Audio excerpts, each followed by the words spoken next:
tidak ada persoalan ketika penceramah itu berbicara dengan audiensnya, dengan mukhatabnya, dan berbicara itu tidak ada persoalan terkait dengan hal ini. Yang mungkin jadi persoalan adalah ketika Nabi khutbah dan berbicara dengan seseorang, seperti yang pernah kita bahas beberapa waktu yang lalu. Nabi khutbah, kemudian dia menegur seorang sahabat, terjadilah dialog, terjadilah diskusi terkait dengan permintaan Rasulullah, perintah Nabi untuk melaksanakan salat tahiyatul masjid ketika masuk ke dalam masjid sekalipun khatibnya sedang khutbah. Sementara persoalan ini bukan khutbah yang terkait dengan salat Jumat, sehingga tidak ada masalah sebenarnya kalau Nabi itu berbicara, Nabi berdialog. Inilah yang disampaikan oleh Abu Rifa'ah. Pada saat itu kata beliau, saya lewat, kemudian Nabi sedang khutbah, tiba-tiba qala faqultu ya Rasulullah rajulun gharibun ja'a yas'alu an dini. Ya Rasulullah, ada seorang laki-laki yang asing, ya, aneh, tidak dikenal siapa sebenarnya orang itu. Siapa laki-laki ini? Bisa jadi para sahabat tidak ada yang kenal. Dia kemudian datang dan yas'alu an dini, dia bertanya terkait dengan agamanya. Bahkan laki-laki ini la yadri ma dinu, tidak tahu sebenarnya orang ini menganut agama apa. Dia ini sengi agama mana? Ya, dia tidak tahu dia sebenarnya agama apa yang dia ikuti. La yadri ma dinuhu. Inilah yang disampaikan oleh Abu Rifa'ah. Dan kalau kita melihat konteks hadis ini, sepertinya yang mengantar sahabat ini, yang mengantar orang ini adalah Abu Rifa'ah ketemu dengan Nabi. Dan Nabi waktu itu sedang khutbah, sedang ceramah lah, ya, seperti sekarang. Qala faqbala alayya Rasulullah SAW. Ketika saya menyampaikan itu kepada Nabi, Nabi kemudian menghadap kepada saya. Dia melihat saya, karena saya bertanya, saya menyampaikan kepada Nabi tentang laki-laki aneh yang bertanya tentang agamanya, tidak tahu dia menganut agama apa. Bahkan bisa jadi dia tidak beragama. Karena hadirin jamaah maghrib, hari ini banyak sekali orang yang tidak mengetahui sebenarnya dia agamanya apa. Ada kasus beberapa waktu yang lalu, sahabat saya, seorang perempuan, ya, yang tinggal di satu negara, kemudian menikah dengan seorang laki-laki bule. Saya, karena sudah begitu lama bersahabat, saya bertanya, apa agama suami kamu? Jawabannya bagi saya sangat mengejutkan. Saya tidak tahu apa agamanya. Dalam hati saya, bagaimana caranya ketika dia menikahi dia? Dia menikah dengan agama apa? Apalagi dia adalah seorang perempuan, dia seorang wanita. Jadi hari ini banyak sekali orang yang pertama tidak tahu agamanya, bahkan bisa jadi tidak menganut agama apapun. Mereka itu ateis. Bahkan di Indonesia ini sudah dirilis beberapa waktu yang lalu, sekitar 10-an tahun yang lalu, ada kelompok masyarakat di Indonesia yang menyebut kelompok mereka sebagai kelompok ateis yang tidak lagi bertuhan. Jumlahnya tidak kurang dari 10.000 orang. Ya, itu cukup banyak gitu. Padahal dalam undang-undang negara kita, semua warga negara Indonesia wajib hukumnya menganut agama yang resmi di Indonesia. Salah satu dari 6 ajaran agama resmi, kan? Ya, sekalipun ada orang yang sebenarnya hanya dipaksa-paksa saja menganut agama, hanya dipaksa-paksa, hanya dilihat, oh ini ada kedekatannya dengan agama A, agama B, wah kasih masuk saja di situ. Ya, dikasih masuk saja karena itu tidak ada dalam aturan negara kita. Yang ada hanya agama Islam, Katolik, Kristen atau Protestan, Hindu, Buddha, dan yang terakhir itu Konghucu.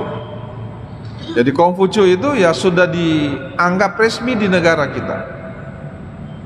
Selain dari itu sebenarnya tidak boleh. Sementara ada orang yang mengaku dirinya sebagai seorang ateis. Betul, sebagai seorang ateis, tidak lagi bertuhan. Dan bagi mereka itu punya komunitas tanpa agama. Kalau laki-laki yang disebutkan tadi oleh Abu Rifa'ah, dia hanya tidak mengetahui apa agamanya. Bisa jadi agamanya itu adalah agama sinkretisme, mencampur adukan agama-agama yang ada di Indonesia, atau agama yang ada di Indonesia dengan agama yang ada di luar. Itulah mungkin yang terjadi hari ini dengan siapa itu, Panji Gumilang ya. Biasa kita melihat Panji Gumilang itu, Pak, ini bagi saya ini sangat berani ya. Saya menyebutnya berani karena sepertinya memang menantang penganut agama mayoritas di Indonesia. Dan ajaran agama yang dia lakukan itu campur baur. Inilah yang disebut dengan sinkretisme, mencampur adukan antara agama Islam dengan agama yang lain. Tata cara beribadahnya pun ada kemiripan dengan agama tertentu. Ya, ada kemiripan itu. Salamnya pun mirip dengan, bahkan hampir sama dengan salam orang lain. Shalom alaihim. Wah, itu bahaya tuh. Ternyata itu adalah salam Yahudi itu. Sementara di Indonesia Yahudi itu tidak dibenarkan. Agama yang tidak diberi ruang di Indonesia. Ya, bahkan tidak ada orang Yahudi di Indonesia. Qala faqbala alayya Rasulullah SAW. Ketika saya menyampaikan itu, Nabi kemudian menghadap kepada saya, wa taraka khutbatahu hanta intaha ilayya. Maka Nabi berhenti ceramah, berhenti pidato sampai kemudian dia datang kepada saya. Dia mendekat kepada Abu Rifa'ah. Ketika beliau datang, kata Abu Rifa'ah, fautiya bi kursi. Nabi kemudian dikasih tempat duduk, dikasih kursi ya. Begitu kan adab kita ketika bertemu dengan seorang ulama. Ada ulama yang datang, kita berikan dia tempat terbaik. Kita persilahkan duduk di kursi yang kalau bisa lebih baik dari kursi yang kita tempati duduk. Jangan justru sebaliknya. Nah, itulah yang dilakukan oleh Abu Rifa'ah, sahabat Nabi ini. Dia berikan kursi kepada Rasulullah SAW. Yang saya kira, kata beliau, hasibtu qawaimahu hadidan. Saya lihat kursi ini bisa jadi terbuat tiang-tiangnya itu terbuat dari besi. Qala faqa'ada alaihi Rasulullah SAW. Kemudian Abu Rifa'ah mengatakan, atau periwayat mengatakan, pada saat itu ketika saya memberi Nabi kursi, beliau kemudian duduk di atas kursi itu. Wa ja'ala yu'allimuni mimma 'allamahullah. Kemudian dia mengajarkan kepada kami, kepada saya, apa yang diajarkan oleh Allah kepada Rasulullah SAW. Tentu terkait dengan pertanyaan yang disampaikan tadi. Ya, apa yang dipertanyakan oleh Abu Rifa'ah itu kemudian diajarkan kepada Abu Rifa'ah dan tentu kepada sahabat yang lain. Ya, dia menyampaikan itu. Rasulullah mengajarkan itu. Tsumma ata khutbatahu. Kemudian sesudah itu Nabi memulai lagi khutbahnya, bahkan fatamma akhiraha, dan Nabi kemudian menyelesaikan khutbah yang tadi dia sampaikan yang terputus di tengah jalan. Ini bunyi hadis ini. Dari sini sebenarnya di jamaah maghrib, bahwa ketika ada orang yang datang kepada kita bertanya kepada kita dan kita sebenarnya faham, tahu maknanya, tahu artinya, tahu penjelasannya, maka wajib hukumnya kita jelaskan, wajib hukumnya kita mengajari mereka. Tetapi jangan juga kita menjawab sesuatu, apalagi ini persoalan hukum, yang sebenarnya kita tidak faham, kita tidak mengerti, dan kemudian kita mengeluarkan satu hukum apalagi. Saya mengutip pendapat Ali karamallahu wajhah. Beliau mengatakan bahwa orang yang paling bodoh itu adalah orang yang ditanya dan memberi jawaban sementara dia tidak tahu apa jawabannya. Kalau istilah kita, istilah anak muda kita, sok tahu. Ya, pokoknya anak muda ini sengina balito. Bahwa ada pertanyaan itu kan biasa terjadi pada kami semua dosennya. Pokoknya kalau mahasiswa bertanya, nah bali mana sini na pakutan anak, yang penting bicara, ya itu namanya sota itu. Dan hari ini sangat berbahaya, apalagi kalau itu bicara tentang hukum. Cara tentang hukum dia mengeluarkan hukum, sementara tidak seperti itu. Ya, tetapi kalau kita faham, ini kan ancaman dalam Al-Quran ya. Nah, ketika ada orang yang mengetahui sesuatu dan menyembunyikan itu, maka Allah akan mengancam dia kan untuk dimasukkan ke dalam neraka. Kalau kita faham, ya, kita faham. Jangan disembunyikan apa yang telah diajarkan oleh Allah. Itulah dilakukan oleh Nabi SAW. Ketika beliau ditanya terkait dengan apa yang disampaikan tadi Abu Rifa'ah, Nabi kemudian berhenti makan, dia berhenti ceramah dulu. Dia berhenti diskusi berhenti berpedato. Dan kemudian dia datang, dia jelaskan duduk persoalannya. Sesudah itu Nabi kemudian melanjutkan khutbah. Itu makna dari hadis ini. Kemudian hadis ini diberikan penjelasan oleh Al-Imam An-Nawawi. Ketika Abu Rifa'ah mengatakan seorang laki-laki aneh yang bertanya tentang agamanya dan dia tidak tahu sebenarnya dia menganut agama apa, fihi istihbabu talattufi as-sa'il fi ibaratihi wa su'alihi al-alim. Jadi kalau ada orang yang bertanya, tentu bertanyanya dengan lemah lembut, dengan dengan tidak bertanya dengan dengan bahasa yang kasar. Beda seperti banyak di antara kita. Coba kita lihat di Indonesia itu, Pak.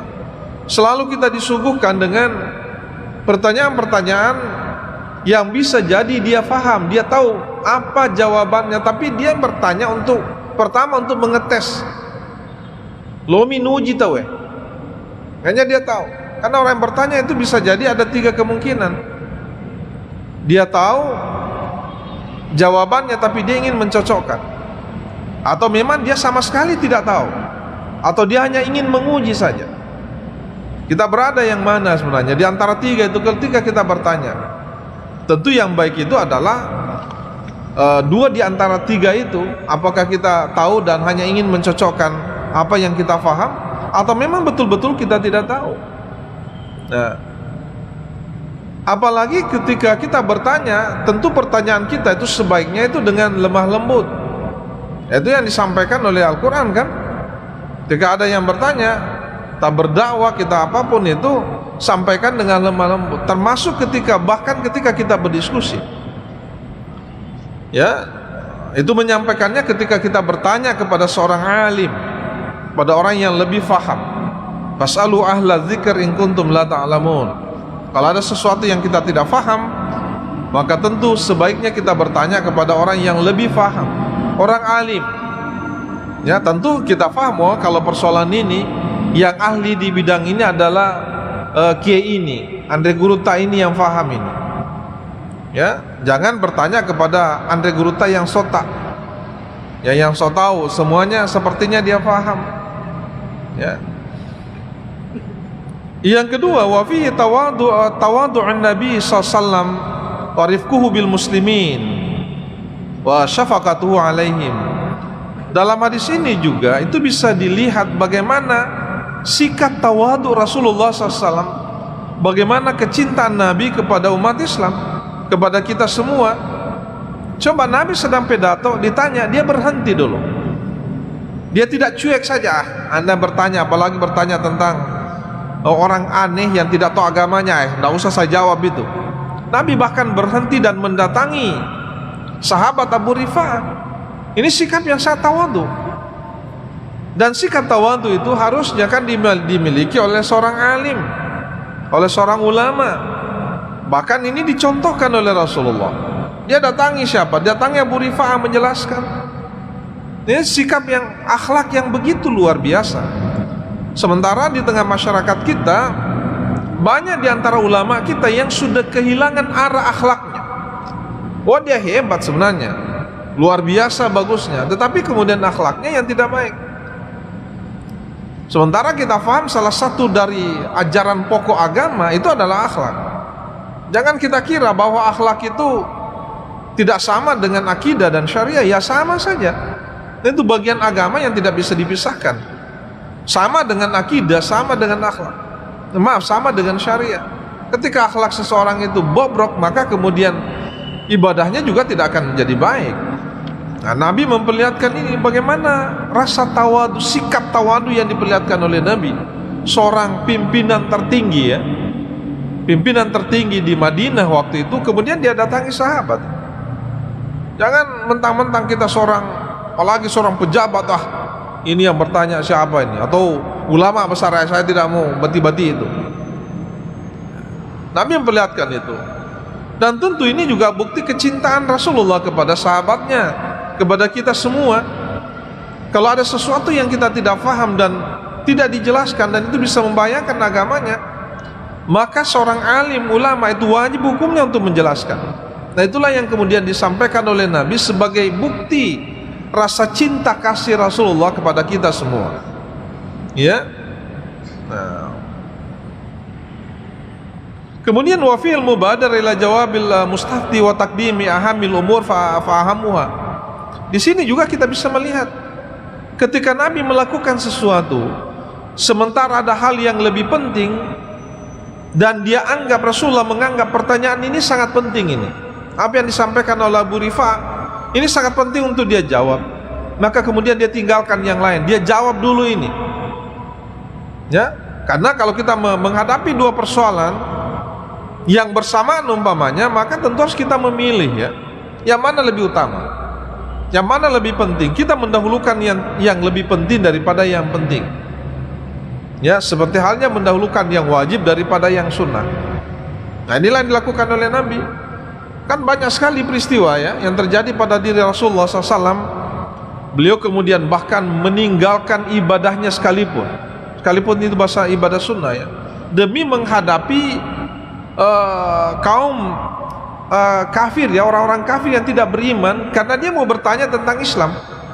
Yang mana dia dahulukan? Dia dahulukan dulu menjawab ini. Bahkan dia layani dulu tamunya sekalipun mereka bukan muslim. Apalagi mereka mau bertanya tentang Islam. Itu kan salah satu asbab wurud hadis yang terkait dengan Nabi pernah mengqada salat salat sunnah duhurnya ya, salat sunnah duhurnya, karena ada tamu yang datang kepada beliau. Nabi tidak melakukan salat sunnah duhur qabliyah ya, Nabi tinggalkan itu. Kenapa? Karena ada tamu, dia dahulukan itu ya. Begitu pula halnya dengan ini. Wah, ini penting ini, Nabi meninggalkan yang lain untuk menyelesaikan pertanyaan, menjawab pertanyaannya tadi. Jadi ada pertimbangan-pertimbangan yang mana lebih utama. Kemudian tentu dia lebih mengutamakan yang lebih penting, yang paling penting daripada yang lain. Itu yang pertama. Yang kedua, wa qad ittafaqal ulama ala anna man jaa yas'alu anil iman wa kaifiyatid dukhul fil Islam wajaba ijabatuhu wa ta'limuhu alal fawr wa qu'uduhu sallallahu alaihi wasallam kursi liyasma'al baquna kalamahu wa yarau syahsahu al-karim. Ini pendapat dari ini, tulisan dari siapa? Dari Al-Imam An-Nawawi. Beliau mengatakan begini, para ulama itu sepakat bahwa apabila ada orang yang datang dan bertanya terkait dengan Islam, anna man jaa yas'alu anil iman, dia bertanya tentang keimanan, wa kaifiyati ad-dukhul fil Islam, dan bagaimana cara masuk Islam. Kan kalau kita mau masuk Islam kan tidak serta-merta saya Islam ya, kan tidak begitu. Tapi bagaimana cara, apa yang harus kita lakukan, yang dilakukan oleh seseorang sebelum mereka masuk Islam. Di masjid kita ini kan hampir setiap Jumat itu ada orang yang masuk Islam. Kan tidak tiba-tiba langsung duduk di sini sholat Jumat. Kenapa? Oh, tadi saya sekarang saya sudah Islam. Tapi kan ada cara yang harus dilakukan. Kalau kita di sini, ya termasuk saya kira di seluruh Indonesia, bahkan bisa jadi seluruh dunia, ya dimulailah dengan syahadat. Coba syahadat dulu sebagai bukti bahwa Anda sudah Islam. Nah, bersyahadat. Bahkan kalau kita di sini dibuatkan apa tuh? Dibuatkan piagam ya. Dibuatkan piagam. Sekalipun saya nggak tahu, saya tidak bisa menjamin dengan 100% bahwa mereka yang masuk Islam dengan piagam itu betul-betul Islam ya. Betul-betul Islam. Karena ada juga orang yang masuk Islam tanpa piagam justru jauh lebih bagus Islam. Karena seperti yang kita lihat di Eropa sana, banyak sekali orang yang masuk Islam tanpa piagam. Mereka masuk Islam itu diawali dengan mempelajari dulu Islam dengan sangat mendetail. Naguriolo seluk-beluk Islam dia pelajari semua. Kenapa harus salat, kenapa berpuasa, apa manfaatnya semua, bagaimana itu Al-Quran, apa maknanya, dia dalami dulu. Sehingga ketika dia sudah kuasai, dia dalami, baru kemudian masuk Islam. Sehingga apa yang terjadi? Keislamannya itu sangat kuat, kokoh. Beda dengan kita. Ya mina tama selepa, lo indah bene makunda selengnya. Banyak baru ditanya, kenapa kamu masuk Islam? Saya masuk Islam tanpa tekanan apa? Banyak tanpa tekanan. Nah, tidak mau terima ke mertuamu kalau dia mutama selam. Jadi sudah lagi masuk Islam memang susi memang. Ini kan emangnya tuh. Berapa waktu yang lalu saya bertanya ke pengurus Masjid Al-Markas itu. Sudah ribuan orang yang masuk Islam. Pertanyaan saya, kemana mereka? Apa mereka masih menganut Islam? Mereka tidak bisa memberi jawaban. Kenapa? Karena yang penting ada sertifikatnya.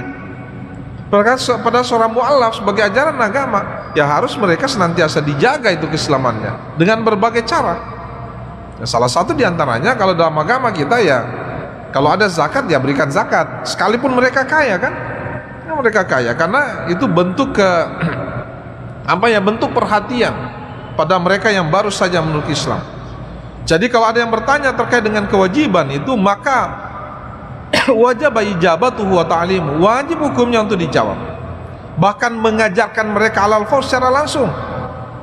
Jangan besok bisa jawab padahal dia tahu jawabannya. Padahal ini persoalan yang sangat penting, tidak boleh. Ya.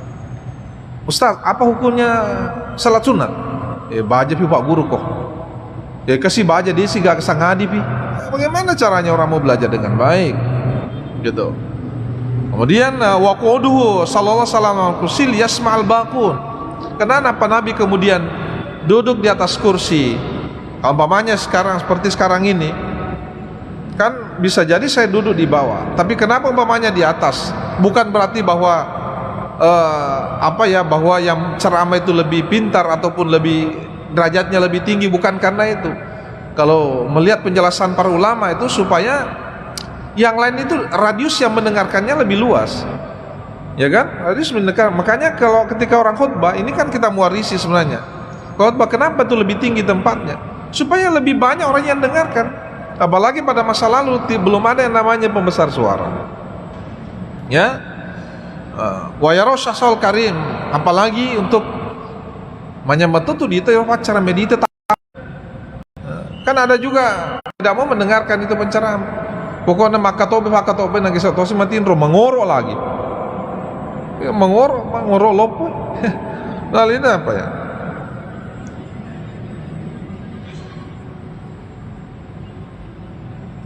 Kemudian yang ketiga, yahtamilu anna hadhil khutbah allati kana Nabi sallallahu alaihi wasallam fiha khutbah amrun ghairul jum'ah. Ini yang dikatakan tadi. Ternyata ya khutbah yang dilakukan oleh Nabi ini sebenarnya itu bukan khutbah Jumat. Bahkan Nabi pernah khutbah Jumat dan dia melakukan diskusi karena hal yang sangat penting ya. Nabi berdiskusi bahkan sekalipun itu tidak lama. Jadi yang terjadi tadi ini bukan sebenarnya khutbah Jumat. Walihadza qataha bihadzal fasal tawil wa yahtamilu anna kanatil jummah wastanafa wa yahtamilu annahu lam yahsul fasl tawil. Maka tidak perlu kita diskusikan lebih panjang. Ini kenapa? Karena kalau bicara tentang khutbah bukan khutbah Jumat seperti yang saya sebutkan tadi, tidak ada masalah. Apakah dia mau diskusi atau tidak, itu tidak jadi persoalan. Bahkan sebenarnya jauh lebih bagus itu ketika kita menyampaikan ceramah atau khutbah seperti ini pengajiannya, memang jauh lebih bagus itu ada pertanyaan-pertanyaan disampaikan, supaya bisa jadi ada yang kita mau sampaikan, tapi kemudian itu tidak kita sampaikan karena bentuknya hanya monoton saja. Ya, kecuali malam ini saya tidak bisa ditanya karena ada sesuatu dan hal. Saya kira itu yang saya bisa sampaikan. Mohon maaf kalau waktunya belum cukup. Ya, karena itu yang saya akan sampaikan tadi, ada sesuatu yang lain hal yang saya harus selesaikan pada malam hari ini. Mudah-mudahan ada manfaatnya. Dan Allah majma'in. Assalamualaikum warahmatullahi wabarakatuh.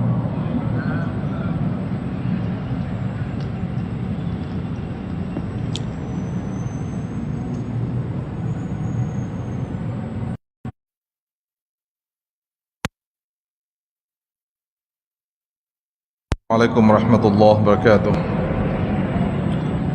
Alhamdulillah nahmaduhu wa nasta'inuhu wa nastaghfiruh wa na'udzu billahi min syururi anfusina min sayyiati a'malina may yahdihillahu fala mudilla lahu wa may yudlilhu fala hadiyalah. Shalatu wassalamu ala Rasulillah wa ala alihi wa sahbihi wa mawala. Ma ba'd, faqala al-musannifu rahimahullah ta'ala babu hadis ta'lim fil khutbah. Qala Abu Rifa'ah intahaitu ila Nabi sallallahu alaihi wasallam wa huwa yakhutub. Qala faqultu ya Rasulullah, rajulun gharibun jaa yas'alu an dini la yadri ma dinuhu. Qala faqbala alayya Rasulullah sallallahu alaihi wasallam wa taraka khutbatahu hatta intaha ilayya fa utiya bi kursiyyin hasibtu qawaimahu hadidan. Qala faqa'ada alaihi Rasulullah sallallahu alaihi wasallam wa ja'ala yu'allimuni mimma 'allamahu Allah thumma ata khutbatahu fa atamma akhiraha. Sadaqallahul azim wa sadaqa rasuluhul karim wa nahnu ma'hu minasy syahidin wasyakirin. Alhamdulillahi rabbil alamin. Hadirin jamaah maghrib yang insyaallah diridha Allah Subhanahu wa taala. Mari kita melanjutkan kajian hadis kita yang dikaji dari kitab Sahih Muslim yang disyarah dan diberi penjelasan oleh Al-Imam An-Nawawi. Malam ini kita akan membahas satu topik yang oleh Nawawi diberi judul babu hadis ta'lim fil khutbah.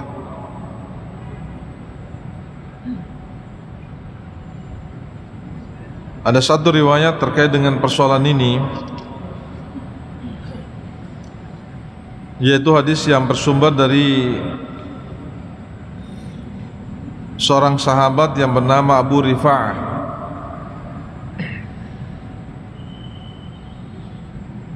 Beliau meriwayatkan bahwa intahaitu ila Nabi sallallahu alaihi wasallam wa huwa yakhutub. Saya pernah, kata beliau, sehingga di dekat Nabi sallallahu alaihi wasallam pada saat itu Nabi sedang khutbah. Sajadi dia lewat, kemudian dia lewat di dekat Rasulullah. Pada saat itu Nabi sementara khutbah, sekalipun yang dalam syarah Al-Imam An-Nawawi bahwa khutbah yang dimaksud di sini sebenarnya bukan khutbah Jumat. Sehingga kemudian tidak ada persoalan ketika penceramah itu berbicara dengan audiensnya, dengan mukhatabnya, dan berbicara itu tidak ada persoalan terkait dengan hal ini. Yang mungkin jadi persoalan adalah ketika Nabi khutbah dan berbicara dengan seseorang, seperti yang pernah kita bahas beberapa waktu yang lalu. Nabi khutbah, kemudian dia menegur seorang sahabat, terjadilah dialog, terjadilah diskusi terkait dengan permintaan Rasulullah, perintah Nabi untuk melaksanakan salat tahiyatul masjid ketika masuk ke dalam masjid sekalipun khatibnya sedang khutbah. Sementara persoalan ini bukan khutbah yang terkait dengan salat Jumat, sehingga tidak ada masalah sebenarnya kalau Nabi itu berbicara, Nabi berdialog. Inilah yang disampaikan oleh Abu Rifa'ah. Pada saat itu kata beliau, saya lewat, kemudian Nabi sedang khutbah, tiba-tiba qala faqultu ya Rasulullah rajulun gharibun ja'a yas'alu an dini. Ya Rasulullah, ada seorang laki-laki yang asing, ya, aneh, tidak dikenal siapa sebenarnya orang itu. Siapa laki-laki ini? Bisa jadi para sahabat tidak ada yang kenal. Dia kemudian datang dan yas'alu an dini, dia bertanya terkait dengan agamanya. Bahkan laki-laki ini la yadri ma dinu, tidak tahu sebenarnya orang ini menganut agama apa. Dia ini sengi agama mana? Ya, dia tidak tahu dia sebenarnya agama apa yang dia ikuti. La yadri ma dinuhu. Inilah yang disampaikan oleh Abu Rifa'ah. Dan kalau kita melihat konteks hadis ini, sepertinya yang mengantar sahabat ini, yang mengantar orang ini adalah Abu Rifa'ah ketemu dengan Nabi. Dan Nabi waktu itu sedang khutbah, sedang ceramah lah, ya, seperti sekarang. Qala faqbala alayya Rasulullah SAW. Ketika saya menyampaikan itu kepada Nabi, Nabi kemudian menghadap kepada saya. Dia melihat saya. Karena saya bertanya, saya menyampaikan kepada Nabi tentang laki-laki aneh yang bertanya tentang agamanya, tidak tahu dia menganut agama apa. Bahkan bisa jadi dia tidak beragama. Karena hadirin jamaah maghrib, hari ini banyak sekali orang yang tidak mengetahui sebenarnya dia agamanya apa. Ada kasus beberapa waktu yang lalu, sahabat saya, seorang perempuan, ya, yang tinggal di satu negara, kemudian menikah dengan seorang laki-laki bule. Saya, karena sudah begitu lama bersahabat, saya bertanya, apa agama suami kamu? Jawabannya bagi saya sangat mengejutkan. Saya tidak tahu apa agamanya. Dalam hati saya, bagaimana caranya ketika dia menikahi dia? Dia menikah dengan agama apa? Apalagi dia adalah seorang perempuan, dia seorang wanita. Jadi hari ini banyak sekali orang yang pertama tidak tahu agamanya, bahkan bisa jadi tidak menganut agama apapun. Mereka itu ateis. Bahkan di Indonesia ini sudah dirilis beberapa waktu yang lalu, sekitar 10-an tahun yang lalu, ada kelompok masyarakat di Indonesia yang menyebut kelompok mereka sebagai kelompok ateis yang tidak lagi bertuhan. Jumlahnya tidak kurang dari 10.000 orang. Ya, itu cukup banyak gitu. Padahal dalam undang-undang negara kita, semua warga negara Indonesia wajib hukumnya menganut agama yang resmi di Indonesia. Salah satu dari 6 ajaran agama resmi, kan? Ya, sekalipun ada orang yang sebenarnya hanya dipaksa-paksa saja menganut agama. Hanya dipaksa-paksa. Hanya dilihat, oh ini ada kedekatannya dengan agama A, agama B, wah kasih masuk saja di situ. Ya, dikasih masuk saja karena itu tidak ada dalam aturan negara kita. Yang ada hanya agama Islam, Katolik, Kristen atau Protestan, Hindu, Buddha, dan yang terakhir itu Konghucu. Jadi Konghucu itu ya sudah dianggap resmi di negara kita. Selain dari itu sebenarnya tidak boleh. Sementara ada orang yang mengaku dirinya sebagai seorang ateis. Maaf, betul, sebagai seorang ateis, tidak lagi bertuhan. Dan bagi mereka itu punya komunitas tanpa agama. Kalau laki-laki yang disebutkan tadi oleh Abu Rifa'ah, dia hanya tidak mengetahui apa agamanya. Bisa jadi agamanya itu adalah agama sinkretisme, mencampur adukan agama-agama yang ada di Indonesia, atau agama yang ada di Indonesia dengan agama yang ada di luar. Itulah mungkin yang terjadi hari ini dengan siapa itu, Panji Gumilang ya. Biasa kita melihat Panji Gumilang itu, Pak, ini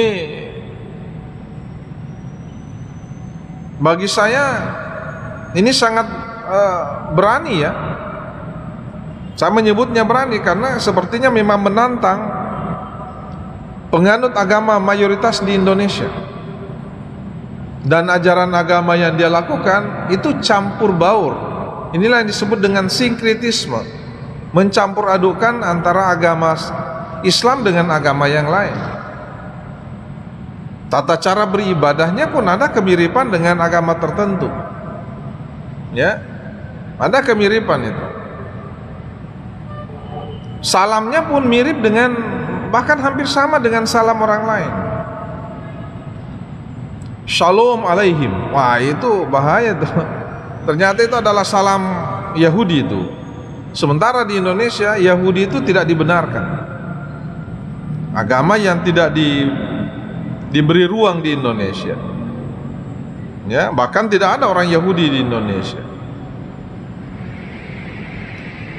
Qala faqbala alayya Rasulullah SAW. Ketika saya menyampaikan itu, Nabi kemudian menghadap kepada saya, wa taraka khutbatahu hanta intaha ilayya. Bahkan Nabi berhenti ceramah, berhenti pidato sampai kemudian dia datang kepada saya.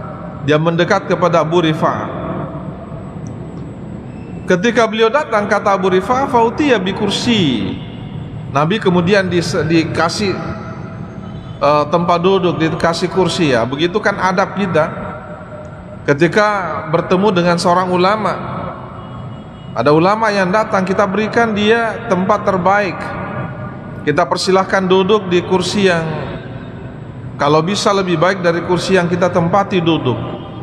Jangan justru sebaliknya. Nah, itulah yang dilakukan oleh Abu Rifa'ah, sahabat Nabi ini. Dia berikan kursi kepada Rasulullah SAW. Yang saya kira, kata beliau, hasibtu qawaimahu hadidan. Saya lihat kursi ini bisa jadi terbuat tiang-tiangnya itu terbuat dari besi. Qala faqa'ada alaihi Rasulullah SAW. Kemudian Abu Rifa'ah mengatakan, atau periwayat mengatakan, pada saat itu ketika saya memberi Nabi kursi, beliau kemudian duduk di atas kursi itu. Wa ja'ala yu'allimuni mimma 'allamahullah. Kemudian dia mengajarkan kepada kami, kepada saya, apa yang diajarkan oleh Allah kepada Rasulullah SAW. Tentu terkait dengan pertanyaan yang disampaikan tadi. Ya, apa yang dipertanyakan oleh Abu Rifa'ah itu kemudian diajarkan kepada Abu Rifa'ah dan tentu kepada sahabat yang lain. Ya, dia menyampaikan itu. Rasulullah mengajarkan itu. Tsumma khutbatahu. Kemudian sesudah itu Nabi memulai lagi khutbahnya, bahkan fatamma akhiraha, dan Nabi kemudian menyelesaikan khutbah yang tadi dia sampaikan yang terputus di tengah jalan. Ini bunyi hadis ini. Dari sini sebenarnya di jamaah maghrib bahwa ketika ada orang yang datang kepada kita, bertanya kepada kita, dan kita sebenarnya faham, tahu maknanya, tahu artinya, tahu penjelasannya, maka wajib hukumnya kita jelaskan. Wajib hukumnya kita mengajari mereka. Tetapi jangan juga kita menjawab sesuatu, apalagi ini persoalan hukum, yang sebenarnya kita tidak paham, kita tidak mengerti, dan kemudian kita mengeluarkan satu hukum. Apalagi saya mengutip pendapat Ali karamallahu wajhah. Beliau mengatakan bahwa orang yang paling bodoh itu adalah orang yang ditanya dan memberi jawaban sementara dia tidak tahu apa jawabannya. Kalau istilah kita, istilah anak muda kita, sok tahu, ya, pokoknya anak muda ini sengina balito. Bahwa ada pertanyaan itu kan biasa terjadi pada kami semua dosennya. Pokoknya kalau mahasiswa bertanya, nah bali mana sini na pakutan anak, yang penting bicara, ya itu namanya sota itu. Dan hari ini sangat berbahaya, apalagi kalau itu bicara tentang hukum. Cara tentang hukum dia mengeluarkan hukum, sementara tidak seperti itu. Ya, tetapi kalau kita faham, ini kan ancaman dalam Al-Quran, ya. Nah, ketika ada orang yang mengetahui sesuatu dan menyembunyikan itu, maka Allah akan mengancam dia kan untuk dimasukkan ke dalam neraka. Kalau kita faham, ya, kita faham. Jangan disembunyikan apa yang telah diajarkan oleh Allah. Itulah dilakukan oleh Nabi SAW. Ketika beliau ditanya terkait dengan apa yang disampaikan tadi Abu Rifa'ah, Nabi kemudian berhenti makan, dia berhenti ceramah dulu, dia berhenti diskusi, berhenti berpedato. Dan kemudian dia datang, dia jelaskan duduk persoalannya. Sesudah itu Nabi kemudian melanjutkan khutbah. Itu makna dari hadis ini. Kemudian hadis ini diberikan penjelasan oleh Al-Imam An-Nawawi. Ketika Abu Rifa'ah mengatakan seorang laki-laki aneh yang bertanya tentang agamanya dan dia tidak tahu sebenarnya dia menganut agama apa, fihi istihbabu talattufi as-sa'il fi ibaratihi wa su'alihi al-alim. Jadi kalau ada orang yang bertanya, tentu bertanyaannya dengan lemah lembut, dengan dengan tidak bertanya dengan dengan bahasa yang kasar. Beda seperti banyak di antara kita. Coba kita lihat di Indonesia itu, Pak, selalu kita disuguhkan dengan pertanyaan-pertanyaan yang bisa jadi dia faham, dia tahu apa jawabannya, tapi dia bertanya untuk mengetes. Lomi nuji tahu hanya dia tahu. Karena orang yang bertanya itu bisa jadi ada 3 kemungkinan. Dia tahu jawabannya tapi dia ingin mencocokkan, atau memang dia sama sekali tidak tahu, atau dia hanya ingin menguji saja. Kita berada yang mana sebenarnya di antara 3 itu ketika kita bertanya? Tentu yang baik itu adalah 2 di antara 3 itu. Apakah kita tahu dan hanya ingin mencocokkan apa yang kita faham, atau memang betul-betul kita tidak tahu. Nah, apalagi ketika kita bertanya, tentu pertanyaan kita itu sebaiknya itu dengan lemah lembut. Itu yang disampaikan oleh Al-Quran kan.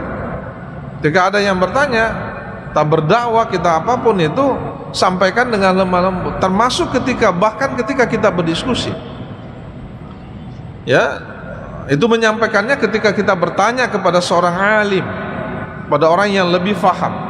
Fas'alu ahla dzikr in kuntum la ta'lamun.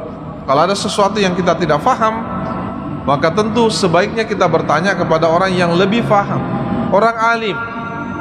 Ya, tentu kita faham kalau persoalan ini yang ahli di bidang ini adalah kiai ini, Andre Guruta ini yang faham ini. Ya, jangan bertanya kepada Andre Guruta yang sota, ya, yang so tahu semuanya sepertinya dia faham. Ya. Yang kedua, wa fihi tawadu'un Nabi sallallahu alaihi wasallam wa rifquhu bil muslimin wa syafaqatuhu alaihim. Dalam hadis ini juga itu bisa dilihat bagaimana sikap tawadu Rasulullah SAW, bagaimana kecintaan Nabi kepada umat Islam, kepada kita semua. Coba Nabi sedang pidato, ditanya, dia berhenti dulu. Dia tidak cuek saja. Anda bertanya, apalagi bertanya tentang orang aneh yang tidak tahu agamanya, tidak usah saya jawab itu. Nabi bahkan berhenti dan mendatangi sahabat Abu Rifa'ah. Ini sikap yang sangat tawadhu. Dan sikap tawadhu itu harusnya kan dimiliki oleh seorang alim, oleh seorang ulama. Bahkan ini dicontohkan oleh Rasulullah. Dia datangi siapa? Datangi Abu Rifa'ah menjelaskan. Ini sikap yang, akhlak yang begitu luar biasa. Sementara di tengah masyarakat kita, banyak di antara ulama kita yang sudah kehilangan arah akhlaknya. Oh, dia hebat sebenarnya, luar biasa bagusnya, tetapi kemudian akhlaknya yang tidak baik. Sementara kita faham salah satu dari ajaran pokok agama itu adalah akhlak. Jangan kita kira bahwa akhlak itu tidak sama dengan akidah dan syariah. Ya sama saja. Itu bagian agama yang tidak bisa dipisahkan. Sama dengan akidah, sama dengan akhlak. Maaf, sama dengan syariah. Ketika akhlak seseorang itu bobrok, maka kemudian ibadahnya juga tidak akan menjadi baik. Nah, Nabi memperlihatkan ini bagaimana rasa tawadu, sikap tawadu yang diperlihatkan oleh Nabi.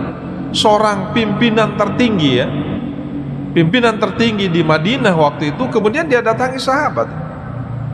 Jangan mentang-mentang kita seorang, apalagi seorang pejabat, ini yang bertanya siapa ini, atau ulama besar, saya tidak mau bati-bati itu. Nabi memperlihatkan itu. Dan tentu ini juga bukti kecintaan Rasulullah kepada sahabatnya, kepada kita semua. Kalau ada sesuatu yang kita tidak faham dan tidak dijelaskan dan itu bisa membahayakan agamanya, maka seorang alim ulama itu wajib hukumnya untuk menjelaskan. Nah, itulah yang kemudian disampaikan oleh Nabi sebagai bukti rasa cinta kasih Rasulullah kepada kita semua. Ya. Nah, kemudian wa fil mubadar ila jawabil mustafti wa taqdimi ahamil umur fa'ahamuha. Di sini juga kita bisa melihat ketika Nabi melakukan sesuatu sementara ada hal yang lebih penting dan dia anggap, Rasulullah menganggap pertanyaan ini sangat penting, ini apa yang disampaikan oleh Abu Rifa'ah ini sangat penting untuk dia jawab, maka kemudian dia tinggalkan yang lain, dia jawab dulu ini. Ya, karena kalau kita menghadapi dua persoalan yang bersamaan umpamanya, maka tentu harus kita memilih ya, yang mana lebih utama, yang mana lebih penting. Kita mendahulukan yang lebih penting daripada yang penting. Ya, seperti halnya mendahulukan yang wajib daripada yang sunnah. Nah, inilah yang dilakukan oleh Nabi. Kan banyak sekali peristiwa ya yang terjadi pada diri Rasulullah SAW. Beliau kemudian bahkan meninggalkan ibadahnya sekalipun itu bahasa ibadah sunnah ya, demi menghadapi kaum kafir ya, orang-orang kafir yang tidak beriman, karena dia mau bertanya tentang Islam. Yang mana dia dahulukan? Dia dahulukan dulu menjawab ini. Bahkan dia layani dulu tamunya sekalipun mereka bukan muslim. Apalagi mereka mau bertanya tentang Islam. Itu kan salah satu asbab wurud hadis yang terkait dengan Nabi pernah mengqada salat salat sunnah duhurnya ya, salat sunnah duhurnya, karena ada tamu yang datang kepada beliau. Nabi tidak melakukan salat sunnah duhur qabliyah ya, Nabi tinggalkan itu. Kenapa? Karena ada tamu, dia dahulukan itu ya. Begitu pula halnya dengan ini. Wah, ini penting ini, Nabi meninggalkan yang lain untuk menyelesaikan pertanyaan, menjawab pertanyaannya tadi. Jadi ada pertimbangan-pertimbangan yang mana lebih utama. Kemudian tentu dia lebih mengutamakan yang lebih penting, yang paling penting daripada yang lain. Itu yang pertama. Yang kedua, wa qad ittafaqal ulama ala anna man jaa yas'alu anil iman wa kaifiyatid dukhul fil Islam wajaba ijabatuhu wa ta'limuhu alal fawr wa qu'uduhu sallallahu alaihi wasallam kursi liyasma'al baquna kalamahu wa yarau syahsahu al-karim. Ini pendapat dari ini, tulisan dari siapa? Dari Al-Imam An-Nawawi. Beliau mengatakan begini, para ulama itu sepakat bahwa apabila ada orang yang datang dan bertanya terkait dengan Islam, anna man jaa yas'alu anil iman, dia bertanya tentang keimanan, wa kaifiyati ad-dukhul fil Islam, dan bagaimana cara masuk Islam. Kan kalau kita mau masuk Islam kan tidak serta-merta saya Islam ya, kan tidak begitu.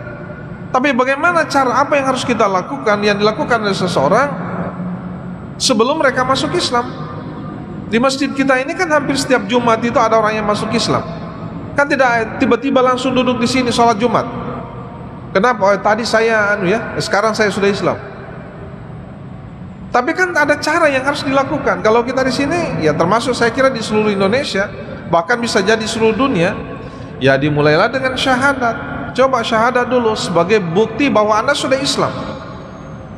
Nah, bersyahadat. Bahkan kalau kita di sini dibuatkan apa tuh? Dibuatkan piagam ya. Dibuatkan piagam.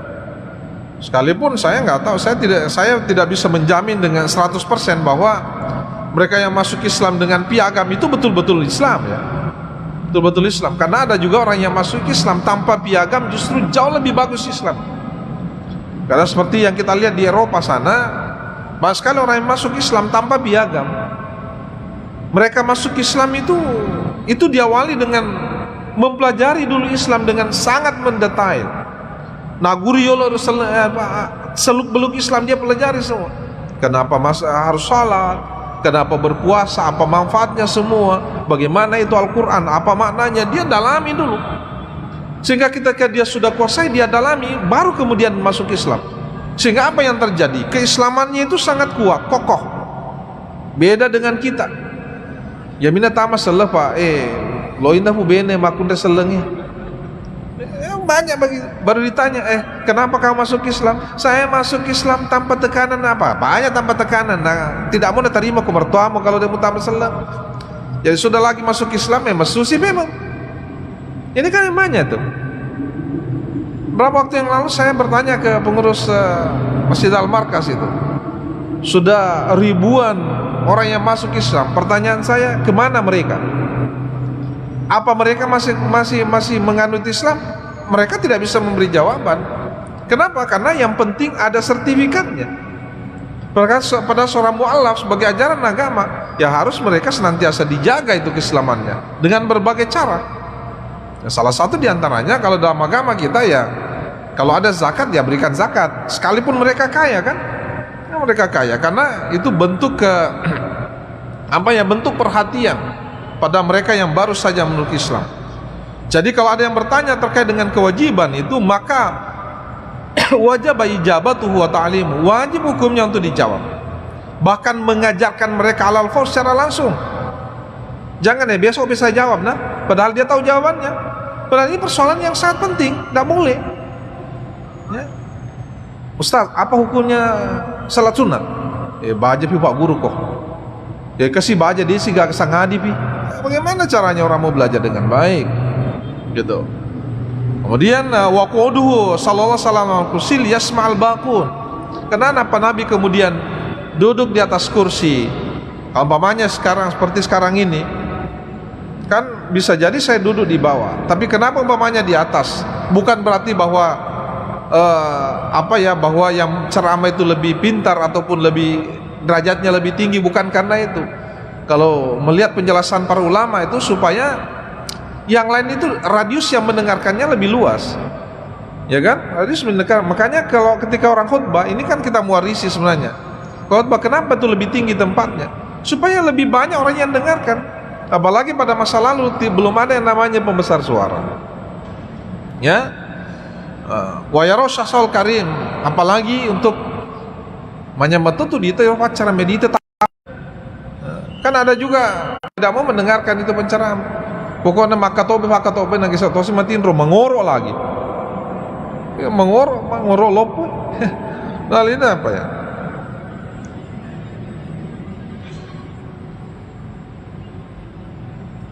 Kemudian yang ketiga, wa yahtamilu anna hadhil khutbah allati kana Nabi sallallahu alaihi wasallam fiha khutbah amrun ghairul jum'ah. Ini yang dikatakan tadi. Ternyata ya khutbah yang dilakukan oleh Nabi ini sebenarnya itu bukan khutbah Jumat. Bahkan Nabi pernah khutbah Jumat dan dia melakukan diskusi karena hal yang sangat penting ya. Nabi berdiskusi bahkan sekalipun itu tidak lama. Jadi yang terjadi tadi ini bukan sebenarnya khutbah Jumat. Walihadza qataha bi hadzal fasl at-tawil wa yahtamilu anna kanat al-jum'ah wastanafa wa yahtamilu annahu lam yahsul fasl tawil. Maka tidak perlu kita diskusikan lebih panjang. Ini kenapa? Karena kalau bicara tentang khutbah bukan khutbah Jumat seperti yang saya sebutkan tadi, tidak ada masalah. Apakah dia mau diskusi atau tidak, itu tidak jadi persoalan. Bahkan sebenarnya jauh lebih bagus itu ketika kita menyampaikan ceramah atau khutbah seperti ini pengajiannya, memang jauh lebih bagus itu ada pertanyaan-pertanyaan disampaikan supaya bisa jadi ada yang kita mau sampaikan, tapi kemudian itu tidak kita sampaikan karena bentuknya hanya monoton saja. Ya, kecuali malam ini saya tidak bisa ditanya karena ada sesuatu dan hal. Saya kira itu yang saya bisa sampaikan. Mohon maaf kalau waktunya belum cukup. Ya, karena itu yang saya akan sampaikan tadi, ada sesuatu hal yang saya harus selesaikan pada malam hari ini. Mudah-mudahan ada manfaatnya. Dan Allah ajmain. Assalamualaikum warahmatullahi wabarakatuh.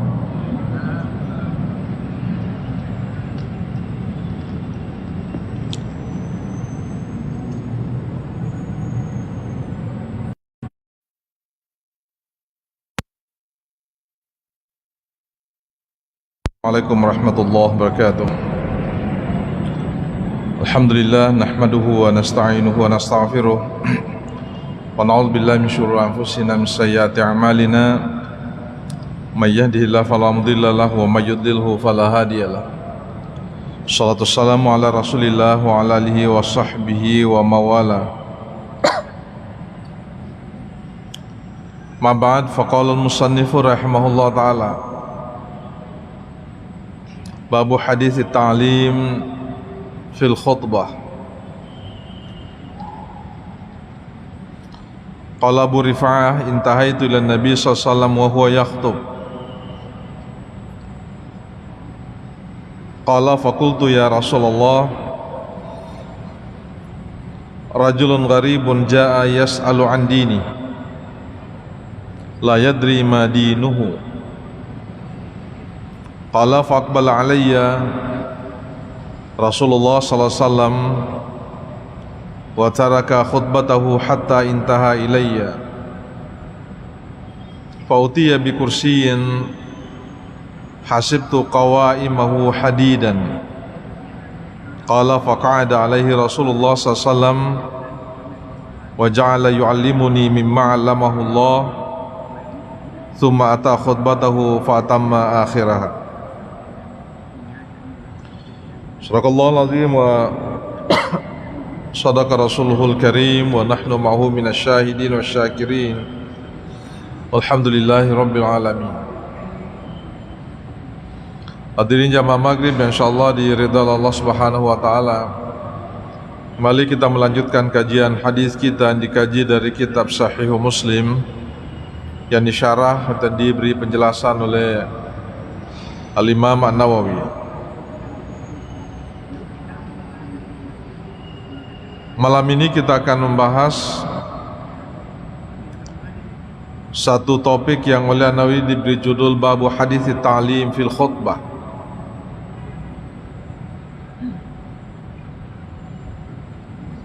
Ada satu riwayat terkait dengan persoalan ini, yaitu hadis yang bersumber dari seorang sahabat yang bernama Abu Rifa'ah.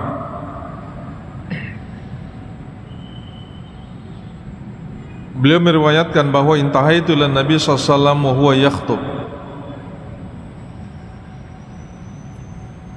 Saya pernah, kata beliau, sehingga di dekat Nabi sallallahu alaihi wasallam pada saat itu Nabi sedang khutbah. Jadi dia lewat, kemudian dia lewat di dekat Rasulullah. Pada saat itu Nabi sementara khutbah, sekalipun yang dalam syarah Al-Imam An-Nawawi bahwa khutbah yang dimaksud di sini sebenarnya bukan khutbah Jumat. Sehingga kemudian tidak ada persoalan ketika penceramah itu berbicara dengan audiensnya, dengan mukhatabnya, dan berbicara itu tidak ada persoalan terkait dengan hal ini. Yang mungkin jadi persoalan adalah ketika Nabi khutbah dan berbicara dengan seseorang, seperti yang pernah kita bahas beberapa waktu yang lalu. Nabi khutbah, kemudian dia menegur seorang sahabat, terjadilah dialog, terjadilah diskusi terkait dengan permintaan Rasulullah, perintah Nabi untuk melaksanakan salat tahiyatul masjid ketika masuk ke dalam masjid sekalipun khatibnya sedang khutbah. Sementara persoalan ini bukan khutbah yang terkait dengan salat Jumat, sehingga tidak ada masalah sebenarnya kalau Nabi itu berbicara, Nabi berdialog. Inilah yang disampaikan oleh Abu Rifa'ah. Pada saat itu kata beliau, saya lewat, kemudian Nabi sedang khutbah, tiba-tiba qala faqultu ya Rasulullah rajulun gharibun ja'a yas'alu an dini. Ya Rasulullah, ada seorang laki-laki yang asing, ya, aneh, tidak dikenal siapa sebenarnya orang itu. Siapa laki-laki ini? Bisa jadi para sahabat tidak ada yang kenal. Dia kemudian datang dan yas'alu an dini, dia bertanya terkait dengan agamanya. Bahkan laki-laki ini la yadri ma dinu, tidak tahu sebenarnya orang ini menganut agama apa. Dia ini sengi agama mana? Ya, dia tidak tahu dia sebenarnya agama apa yang dia ikuti.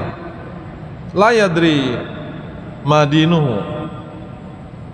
Inilah yang disampaikan oleh Abu Rifa'ah. Dan kalau kita melihat konteks hadis ini, sepertinya yang mengantar sahabat ini, yang mengantar orang ini adalah Abu Rifa'ah ketemu dengan Nabi. Dan Nabi waktu itu sedang khutbah, sedang ceramah lah, ya, seperti sekarang. Qala faqbala alayya Rasulullah SAW. Ketika saya menyampaikan itu kepada Nabi, Nabi kemudian menghadap kepada saya. Dia melihat saya. Karena saya bertanya, saya menyampaikan kepada Nabi tentang laki-laki aneh yang bertanya tentang agamanya, tidak tahu dia menganut agama apa. Bahkan bisa jadi dia tidak beragama. Karena hadirin jamaah maghrib, hari ini banyak sekali orang yang tidak mengetahui sebenarnya dia agamanya apa. Ada kasus beberapa waktu yang lalu, sahabat saya, seorang perempuan, ya, yang tinggal di satu negara, kemudian menikah dengan seorang laki-laki bule. Saya, karena sudah begitu lama bersahabat, saya bertanya, apa agama suami kamu? Jawabannya bagi saya sangat mengejutkan. Saya tidak tahu apa agamanya. Dalam hati saya, bagaimana caranya ketika dia menikahi dia? Dia menikah dengan agama apa? Apalagi dia adalah seorang perempuan, dia seorang wanita. Jadi hari ini banyak sekali orang yang pertama tidak tahu agamanya, bahkan bisa jadi tidak menganut agama apapun. Mereka itu ateis. Bahkan di Indonesia, ini sudah dirilis beberapa waktu yang lalu, sekitar 10-an tahun yang lalu, ada kelompok masyarakat di Indonesia yang menyebut kelompok mereka sebagai kelompok ateis yang tidak lagi bertuhan. Jumlahnya tidak kurang dari 10.000 orang. Ya, itu cukup banyak gitu. Padahal dalam undang-undang negara kita, semua warga negara Indonesia wajib hukumnya menganut agama yang resmi di Indonesia. Salah satu dari 6 ajaran agama resmi, kan? Ya, sekalipun ada orang yang sebenarnya hanya dipaksa-paksa saja menganut agama. Hanya dipaksa-paksa. Hanya dilihat, oh ini ada kedekatannya dengan agama A, agama B, wah, kasih masuk saja di situ. Ya, dikasih masuk saja, karena itu tidak ada dalam aturan negara kita. Yang ada hanya agama Islam, Katolik, Kristen atau Protestan, Hindu, Buddha, dan yang terakhir itu Konghucu. Jadi Konghucu itu ya sudah dianggap resmi di negara kita.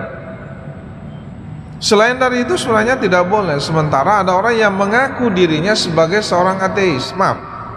Betul, sebagai seorang ateis, tidak lagi bertuhan. Dan bagi mereka itu punya komunitas tanpa agama. Kalau laki-laki yang disebutkan tadi oleh Abu Rifa'ah, dia hanya tidak mengetahui apa agamanya.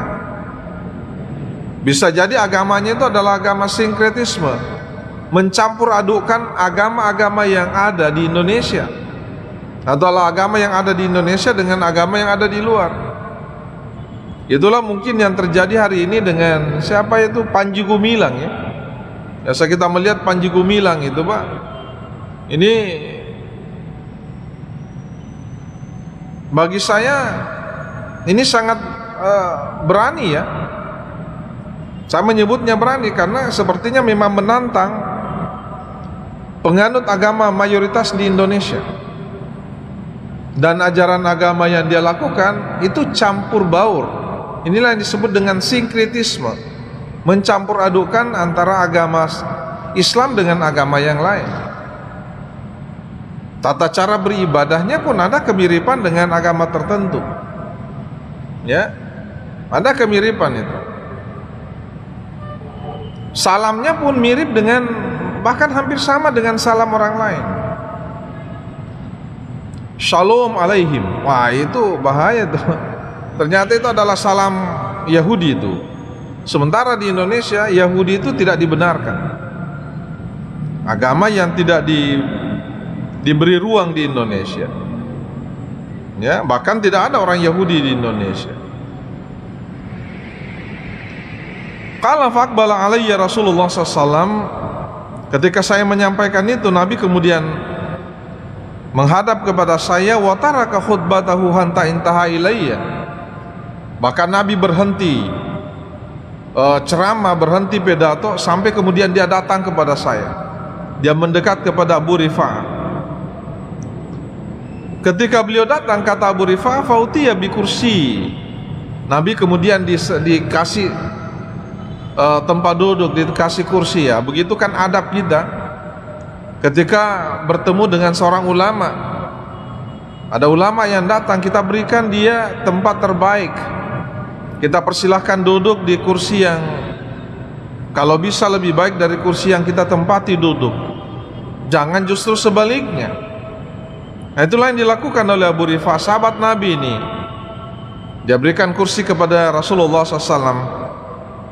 Yang saya kira, kata beliau, hasibtu qawaimahu hadid, dan saya lihat kursi ini bisa jadi terbuat tiang-tiangnya itu terbuat dari besi. Qala faqa'ada alaihi Rasulullah SAW. Kemudian Abu Rifa'ah mengatakan, atau periwayat mengatakan, pada saat itu ketika saya memberi Nabi kursi, beliau kemudian duduk di atas kursi itu. Wa ja'ala yu'allimuni mimma 'allamahullah. Kemudian dia mengajarkan kepada kami, kepada saya, apa yang diajarkan oleh Allah kepada Rasulullah SAW. Tentu terkait dengan pertanyaan yang disampaikan tadi. Ya, apa yang dipertanyakan oleh Abu Rifa'ah itu kemudian diajarkan kepada Abu Rifa'ah dan tentu kepada sahabat yang lain. Ya, dia menyampaikan itu. Rasulullah mengajarkan itu. Tsumma ata khutbatahu. Kemudian sesudah itu Nabi memulai lagi khutbahnya, bahkan fatamma akhiraha, dan Nabi kemudian menyelesaikan khutbah yang tadi dia sampaikan yang terputus di tengah jalan. Ini bunyi hadis ini. Dari sini sebenarnya di jamaah maghrib, bahwa ketika ada orang yang datang kepada kita, bertanya kepada kita, dan kita sebenarnya faham, tahu maknanya, tahu artinya, tahu penjelasannya, maka wajib hukumnya kita jelaskan. Wajib hukumnya kita mengajari mereka. Tetapi jangan juga kita menjawab sesuatu, apalagi ini persoalan hukum, yang sebenarnya kita tidak faham, kita tidak mengerti, dan kemudian kita mengeluarkan satu hukum apalagi. Saya mengutip pendapat Ali karamallahu wajhah. Beliau mengatakan bahwa orang yang paling bodoh itu adalah orang yang ditanya dan memberi jawaban sementara dia tidak tahu apa jawabannya. Kalau istilah anak muda kita, sok tahu. Ya, pokoknya anak muda ini sengina balito. Bahwa ada pertanyaan itu kan biasa terjadi pada kami semua dosennya. Pokoknya kalau mahasiswa bertanya, nah bali mana sini na pakutan anak. Yang penting bicara, ya itu namanya sota itu. Dan hari ini sangat berbahaya. Apalagi kalau itu bicara tentang hukum. Cara tentang hukum dia mengeluarkan hukum, sementara tidak seperti itu. Ya, tetapi kalau kita faham, ini kan ancaman dalam Al-Quran ya. Nah, ketika ada orang yang mengetahui sesuatu dan menyembunyikan itu, maka Allah akan mengancam dia kan untuk dimasukkan ke dalam neraka. Kalau kita faham, ya, kita faham. Jangan disembunyikan apa yang telah diajarkan oleh Allah. Itulah dilakukan oleh Nabi SAW. Ketika beliau ditanya terkait dengan apa yang disampaikan tadi Abu Rifa'ah, Nabi kemudian berhenti makan, dia berhenti ceramah dulu. Dia berhenti diskusi berhenti berpedato. Dan kemudian dia datang, dia jelaskan duduk persoalannya. Sesudah itu Nabi kemudian melanjutkan khutbahnya. Itu makna dari hadis ini. Kemudian hadis ini diberikan penjelasan oleh Al-Imam An-Nawawi. Ketika Abu Rifa'ah mengatakan seorang laki-laki aneh yang bertanya tentang agamanya dan dia tidak tahu sebenarnya dia menganut agama apa, fihi istihbabu talattufi as-sa'il fi ibaratihi wa su'alihi al-alim. Jadi kalau ada orang yang bertanya, tentu bertanyaannya dengan lemah lembut, dengan dengan tidak bertanya dengan dengan bahasa yang kasar. Beda seperti banyak di antara kita. Coba kita lihat di Indonesia itu, Pak. Selalu kita disuguhkan dengan pertanyaan-pertanyaan yang bisa jadi dia faham, dia tahu apa jawabannya, tapi dia bertanya pertama untuk mengetes. Lomi nuji tahu hanya dia tahu. Karena orang yang bertanya itu bisa jadi ada 3 kemungkinan. Dia tahu jawabannya tapi dia ingin mencocokkan, atau memang dia sama sekali tidak tahu, atau dia hanya ingin menguji saja. Kita berada yang mana sebenarnya di antara 3 itu ketika kita bertanya? Tentu yang baik itu adalah 2 di antara 3 itu. Apakah kita tahu dan hanya ingin mencocokkan apa yang kita faham, atau memang betul-betul kita tidak tahu. Nah, apalagi ketika kita bertanya, tentu pertanyaan kita itu sebaiknya itu dengan lemah lembut. Itu yang disampaikan oleh Al-Quran kan. Ketika ada yang bertanya, tak berdakwah kita apapun itu sampaikan dengan lemah lembut. Termasuk bahkan ketika kita berdiskusi. Ya, itu menyampaikannya ketika kita bertanya kepada seorang alim, pada orang yang lebih faham. Fas'alu ahla dzikr in kuntum la ta'lamun. Kalau ada sesuatu yang kita tidak faham, maka tentu sebaiknya kita bertanya kepada orang yang lebih faham, orang alim. Ya, tentu kita faham kalau persoalan ini yang ahli di bidang ini adalah kiai ini, Andre Guruta ini yang faham ini. Ya, jangan bertanya kepada Andre Guruta yang sotak. Ya, yang so tahu semuanya sepertinya dia faham. Ya. Yang kedua, wa fihi tawadhu'un Nabi sallallahu alaihi wasallam wa rifquhu bil muslimin wa syafaqatuhu alaihim. Dalam hadis ini juga itu bisa dilihat bagaimana sikap tawadhu Rasulullah SAW, bagaimana kecintaan Nabi kepada umat Islam, kepada kita semua. Coba Nabi sedang pidato, ditanya, dia berhenti dulu. Dia tidak cuek saja. Anda bertanya, apalagi bertanya tentang orang aneh yang tidak tahu agamanya, tidak usah saya jawab itu. Nabi bahkan berhenti dan mendatangi sahabat Abu Rifa'ah. Ini sikap yang sangat tawadhu. Dan sikap tawadhu itu harusnya kan dimiliki oleh seorang alim, oleh seorang ulama. Bahkan ini dicontohkan oleh Rasulullah. Dia datangi siapa? Datangi Abu Rifa'ah menjelaskan. Ini sikap yang, akhlak yang begitu luar biasa. Sementara di tengah masyarakat kita, banyak di antara ulama kita yang sudah kehilangan arah akhlaknya. Oh, dia hebat sebenarnya, luar biasa bagusnya, tetapi kemudian akhlaknya yang tidak baik. Sementara kita faham salah satu dari ajaran pokok agama itu adalah akhlak. Jangan kita kira bahwa akhlak itu tidak sama dengan akidah dan syariah. Ya sama saja. Itu bagian agama yang tidak bisa dipisahkan. Sama dengan akidah, sama dengan akhlak. Maaf, sama dengan syariah. Ketika akhlak seseorang itu bobrok, maka kemudian ibadahnya juga tidak akan menjadi baik. Nah, Nabi memperlihatkan ini bagaimana rasa tawadu, sikap tawadu yang diperlihatkan oleh Nabi. Seorang pimpinan tertinggi ya, pimpinan tertinggi di Madinah waktu itu, kemudian dia datangi sahabat. Jangan mentang-mentang kita seorang, apalagi seorang pejabat, ini yang bertanya siapa ini, atau ulama besar, saya tidak mau bati-bati itu. Nabi memperlihatkan itu. Dan tentu ini juga bukti kecintaan Rasulullah kepada sahabatnya, kepada kita semua. Kalau ada sesuatu yang kita tidak faham dan tidak dijelaskan dan itu bisa membahayakan agamanya, maka seorang alim ulama itu wajib hukumnya untuk menjelaskan. Nah, itulah yang kemudian disampaikan oleh Nabi sebagai bukti rasa cinta kasih Rasulullah kepada kita semua. Ya. Nah. Kemudian wa fil mubadar ila jawabil mustafti wa taqdimi ahamil umur fa ahamuha. Di sini juga kita bisa melihat ketika Nabi melakukan sesuatu sementara ada hal yang lebih penting dan dia anggap, Rasulullah menganggap pertanyaan ini sangat penting, ini apa yang disampaikan oleh Abu Rifa'ah ini sangat penting untuk dia jawab, maka kemudian dia tinggalkan yang lain, dia jawab dulu ini ya. Karena kalau kita menghadapi dua persoalan yang bersamaan umpamanya, maka tentu harus kita memilih ya, yang mana lebih utama, yang mana lebih penting. Kita mendahulukan yang lebih penting daripada yang penting ya, seperti halnya mendahulukan yang wajib daripada yang sunnah. Nah, inilah yang dilakukan oleh Nabi. Kan banyak sekali peristiwa ya yang terjadi pada diri Rasulullah SAW. Beliau kemudian bahkan meninggalkan ibadahnya sekalipun itu bahasa ibadah sunnah ya, demi menghadapi kaum kafir ya, orang-orang kafir yang tidak beriman, karena dia mau bertanya tentang Islam.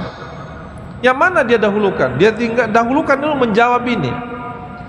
Bahkan dia layani dulu tamunya sekalipun mereka bukan muslim. Apalagi mereka mau bertanya tentang Islam. Itu kan salah satu asbab wurud hadis yang terkait dengan Nabi pernah mengqada salat salat sunnah duhurnya ya, salat sunnah duhurnya, karena ada tamu yang datang kepada beliau. Nabi tidak melakukan salat sunnah duhur qabliyah ya, Nabi tinggalkan itu. Kenapa? Karena ada tamu, dia dahulukan itu ya. Begitu pula halnya dengan ini. Wah, ini penting ini, Nabi meninggalkan yang lain untuk menyelesaikan pertanyaan, menjawab pertanyaannya tadi. Jadi ada pertimbangan-pertimbangan yang mana lebih utama. Kemudian tentu dia lebih mengutamakan yang lebih penting, yang paling penting daripada yang lain. Itu yang pertama. Yang kedua, wa qad ittafaqal ulama ala anna man jaa yas'alu anil iman wa kaifiyatid dukhul fil Islam wajaba ijabatuhu wa ta'limuhu alal fawr wa qu'uduhu sallallahu alaihi wasallam kursi liyasma'al baquna kalamahu wa yarau syahsahu al-karim. Ini pendapat dari ini, tulisan dari siapa? Dari Al-Imam An-Nawawi. Beliau mengatakan begini, para ulama itu sepakat bahwa apabila ada orang yang datang dan bertanya terkait dengan Islam, anna man jaa yas'alu anil iman, dia bertanya tentang keimanan, wa kaifiyati ad-dukhul fil Islam, dan bagaimana cara masuk Islam. Kan kalau kita mau masuk Islam kan tidak serta-merta saya Islam ya, kan tidak begitu. Tapi bagaimana cara, apa yang harus kita lakukan, yang dilakukan oleh seseorang sebelum mereka masuk Islam. Di masjid kita ini kan hampir setiap Jumat itu ada orang yang masuk Islam. Kan tidak tiba-tiba langsung duduk di sini sholat Jumat. Kenapa? Oh, tadi saya sekarang saya sudah Islam. Tapi kan ada cara yang harus dilakukan. Kalau kita di sini, ya termasuk saya kira di seluruh Indonesia, bahkan bisa jadi seluruh dunia, ya dimulailah dengan syahadat. Coba syahadat dulu sebagai bukti bahwa Anda sudah Islam. Nah, bersyahadat. Bahkan kalau kita di sini dibuatkan apa tuh? Dibuatkan piagam ya, dibuatkan piagam. Sekalipun saya nggak tahu, saya tidak bisa menjamin dengan 100% bahwa mereka yang masuk Islam dengan piagam itu betul-betul Islam ya, betul-betul Islam. Karena ada juga orang yang masuk Islam tanpa piagam justru jauh lebih bagus Islam. Karena seperti yang kita lihat di Eropa sana, banyak sekali orang yang masuk Islam tanpa piagam. Mereka masuk Islam itu diawali dengan mempelajari dulu Islam dengan sangat mendetail. Naguriolo seluk-beluk Islam dia pelajari semua. Kenapa harus salat, kenapa berpuasa, apa manfaatnya semua, bagaimana itu Al-Quran, apa maknanya, dia dalami dulu. Sehingga ketika dia sudah kuasai, dia dalami, baru kemudian masuk Islam. Sehingga apa yang terjadi? Keislamannya itu sangat kuat, kokoh. Beda dengan kita. Ya mina tama salah pak, lo indah bene makunda selengnya. Banyak baru ditanya, kenapa kamu masuk Islam? Saya masuk Islam tanpa tekanan apa? Banyak tanpa tekanan. Nah, tidak mau terima ke mertuamu kalau dia mau tambah selang. Jadi sudah lagi masuk Islam memang susah memang. Ini kan namanya tuh. Berapa waktu yang lalu saya bertanya ke pengurus Masjid Al-Markas itu. Sudah ribuan orang yang masuk Islam. Pertanyaan saya, kemana mereka? Apa mereka masih menganut Islam? Mereka tidak bisa memberi jawaban. Kenapa? Karena yang penting ada sertifikatnya. Pada seorang mu'alaf sebagai ajaran agama, ya harus mereka senantiasa dijaga itu keislamannya dengan berbagai cara. Ya, salah satu diantaranya kalau dalam agama kita ya, kalau ada zakat ya berikan zakat, sekalipun mereka kaya kan, ya, mereka kaya karena itu bentuk bentuk perhatian pada mereka yang baru saja memeluk Islam. Jadi kalau ada yang bertanya terkait dengan kewajiban itu, maka wajib ijabatuhu wa ta'limu, wajib hukumnya untuk dijawab. Bahkan mengajarkan mereka alal fawz secara langsung. Jangan ya besok bisa jawab nah, padahal dia tahu jawabannya. Padahal ini persoalan yang sangat penting, tidak boleh. Ya. Ustaz, apa hukumnya salat sunat? Baca pi Pak Guru kok. Ya kasih baca dia sih gak kesangadi pi. Bagaimana caranya orang mau belajar dengan baik? Gitu. Kemudian waquduhu sallallahu alaihi wasallam kursil yasma'al baqun. Kenapa Nabi kemudian duduk di atas kursi? Umpamanya sekarang seperti sekarang ini, kan bisa jadi saya duduk di bawah. Tapi kenapa umpamanya di atas? Bukan berarti bahwa bahwa yang ceramah itu lebih pintar ataupun lebih derajatnya lebih tinggi, bukan karena itu. Kalau melihat penjelasan para ulama itu supaya yang lain itu radius yang mendengarkannya lebih luas, ya kan? Radius mendengar. Makanya kalau ketika orang khutbah ini kan kita mewarisi sebenarnya. Khutbah kenapa itu lebih tinggi tempatnya? Supaya lebih banyak orang yang dengarkan. Apalagi pada masa lalu belum ada yang namanya pembesar suara.